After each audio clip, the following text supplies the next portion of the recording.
Hello there, and welcome to my channel, Novice Modelling in the Midlife Crisis. My name is Andy, and today we're going to engage in a bit more of that guilty pleasure that we have, which is me unboxing another £300-ish haul of kits that I've been buying.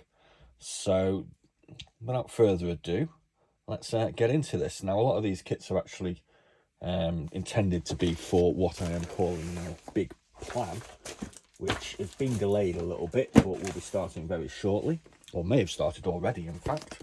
So do have a look at some of my other videos, because there's fairly some interesting things going on the channel.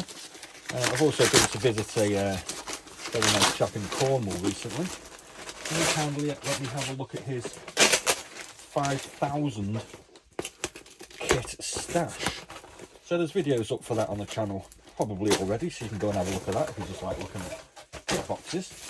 Now, this one's been quite well wrapped up, unfortunately, so I'm having to struggle a little bit. And our first kit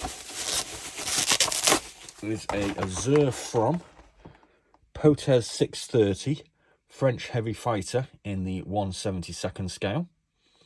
This aircraft actually, you know, was sort of farmed around Europe, and it actually comes with it actually flew with a few other air forces during sort of 1941 to 45, so you can find some nice decals for that one, hopefully. This next kit, which cost me £26 including postage, is a kind of a New Zealand garage kit, which I have a little bit of a fascination for.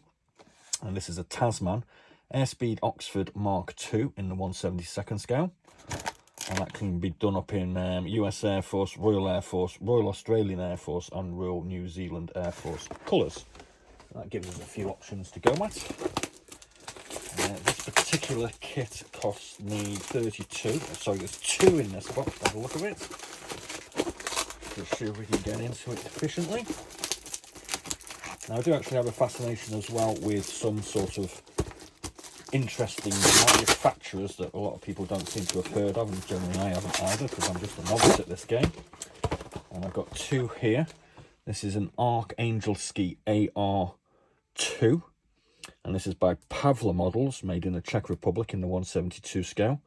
And this is a Russian bomber, and it was actually made into a dive bomber. I mean, something like that as a dive bomber kind of seems a little bit ridiculous. But there's an interesting sort of kit for us to have a look at some point.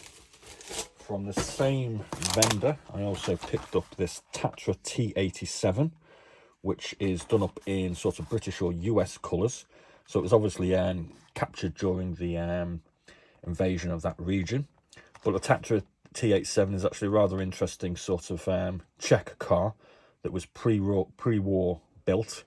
Kind of resembles a Beetle, but I can assure you, it isn't. What's our next one? Just grab this baggie. And in this one we have a AML Curtis Hawk 75A4 Mohawk Mark IV. And this one cost me, £15. So that's a fair price for a kind of an interesting one. And this actually comes with 3 French markings also. Put that one there. And in this little bag, what have we got? This one cost me £13 with the postage. We've got a Fiat G50 BIS, or BIS. This is an Italian aircraft, obviously. But this one was also flew with, I think it was a Croat and the Finnish Air Force. So I've actually got a couple of these because I'm kind of into, I'm going to be into very shortly as part of the big plan, is to put these aircraft in a variety of different national markings. This box cost me 33. Oh, I've got a rather early kit here. I think this is from the 1950s. This is a Triang Fokker D21. So that's kind of an interesting kit. It's probably going to be quite basic when it actually comes to building it. But I thought that, you know, building something that's sort of 70 odd years old would be kind of interesting. I've also got a Hawk Messerschmitt BF109G in that box as well for my money. So I've actually built a couple of these. These go together really easy, but they're kind of interesting because they're from the 60s. In this box, which cost me, I forget, we have got a Spitfire PR Mark 11, so the PR is photo reconnaissance, and this is by another one of my love-hate relationship favourite kit manufacturers, Ventura, which were made in the 80s, and I think it was mainly the 1990s, by a guy called Malcolm Laird in New Zealand, in Kiwiland. Hello, Kiwiland. And basically, he built a injection moulding machine out of bits in his garage and just produced kits and sold them all around the world. So I kind of find that guy kind of interesting. I think we've got another one in here, which is £17. And this is another Ventura. This is a PR Mark 19, this time photo reconnaissance. And this one's done in British markings, I think. Oh, and tie decals as well. Interesting. Tie decals. So in this box here, this one apparently costs £47.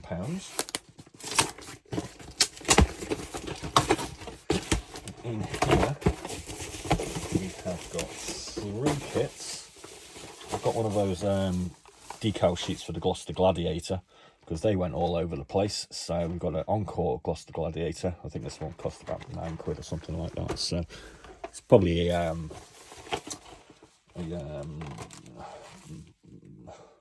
I forget who they normally buy. We've also got a Gloucester Gauntlet Mark II by AZ Models, and as you can see, this one comes with finish markings.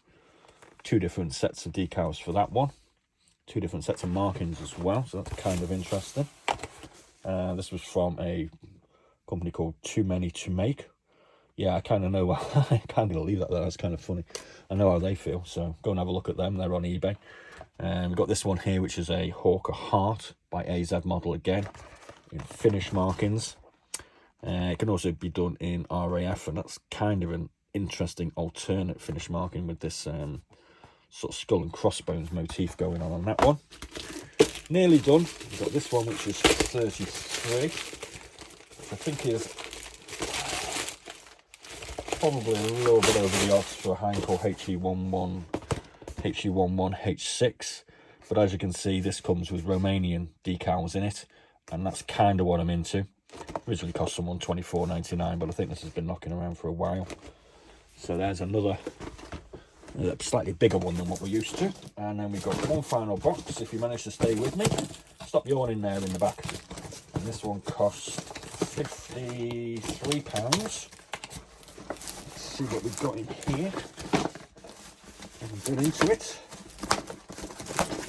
Oh, we've got a stray 135 in this one, which is a Special Armour 135, so that's sort of part of the Special Hobby range, and this is a VW Type A25 pickup truck. So it's a VW Beetle that's had part of itself removed, and they've dumped a sort of cargo carrying space on the back. That's kind of cool. I've never seen that, so I thought I'd get one of those. Also have a Special Hobby Fokker D21 against the Messerschmitts. So, I mean, again, this goes with my sort of theme of doing sort of slightly smaller air forces that were knocking around in World War II.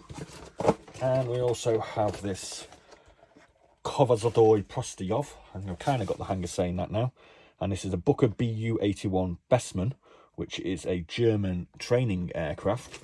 But as we can see, it's had some Panzerfaust attached to the top and the bottom. So it's been turned into a tank killer. Not too sure I'd fancy riding one of those against a T-34-85 or whatever that is in the background there.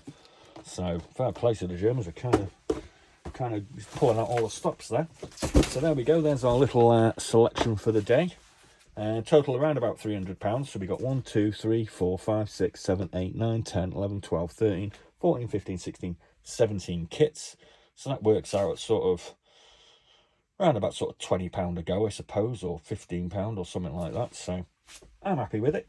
I've got some nice kits here, and we're going to get to building them. So we'll be starting big plans shortly, or we may have started it by the time you see this video, because we're kind of behind the schedule with them.